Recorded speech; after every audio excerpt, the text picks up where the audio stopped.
Dean looked over Saz dressed in his work uniform. Okay, lose the vest. Saz raised his eyebrow questioningly. What are you, lose the vest?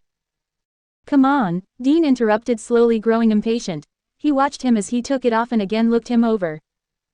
Still missing something, he thought to himself. All right, why don't you unbutton it? He continued, again watching as Saz did what he was told. Perfect.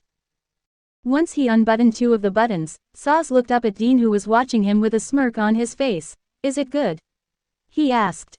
It took Dean a few seconds to answer because he was still staring at the man sitting beside him. What? Oh yeah, you look great.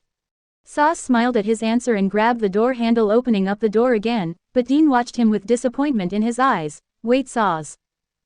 I can't let you do this. He groaned while shaking his head, and Saz closed the door again. What is it, Dean?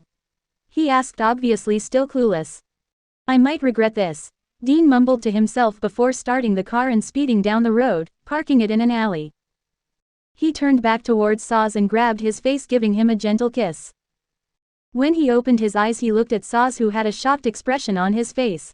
I knew I shouldn't have done that, Dean mumbled, his head hanging low. Now it was Saz who grabbed his face, smashing their lips back together.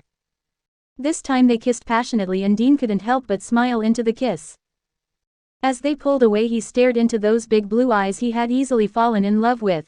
He pulled Saz into his lap, kissing him again, more hungrily. And Saz had his fingers tangled in Dean's short hair. Dean pulled away again and stared into Cass's eyes. Seeing the lust in them, he smirked. Saz, get in the back seat. Saz didn't question as he quickly crawled over the seat and lay down in the back seat. Dean followed him over and sat on top of his waist, unbuttoning the rest of his shirt. He ripped the rest of it open and bent over, kissing down his bare chest, earning small moans from Saz. He smirked, moving back up to his neck, planting kisses and sucking on his sweet spot, leaving small purple marks. He teased Saz by gently blowing on his neck, making him shiver. He noticed the goosebumps and started kissing up his jawline. He got back to Cass's lips, and again the kiss got even more rough, his hand running up and down Cass's side while the other kept him propped up over him. He lightly bit Cass's bottom lip and licked it, asking for entrance, but Saz didn't allow it. To make it easier for himself, he slid his hand down Cass's back, squeezing his ass, making his mouth open just enough to allow himself to slide his tongue in. Both of them were breathing heavily. When Saz gently put his hand on Dean's chest, making him pull away, Saz surprised Dean by pushing him down onto the seat and sat on top of his waist. This time it was Saz who had control. He pulled Dean's shirt over his head and threw it into the front seat. He looked over Dean's body, gently sliding his fingers over his bare chest, making Dean bite his lip. Saz didn't really know what to do since he was still new to this. And Dean knew it, so when Saz threw him onto the seat it surprised him, but he loved it a lot, and it turned him on. Now it was Dean who was pulling on Cass's hair as he kissed him. Saz had one hand on the window while his other hand was cupping Dean's face. Dean could feel Saz grinding on his hips, making the both of them moan. Dean slowly moved both his hands down from his hair and slid them into the back of Cass's pants, making him smile into the kiss.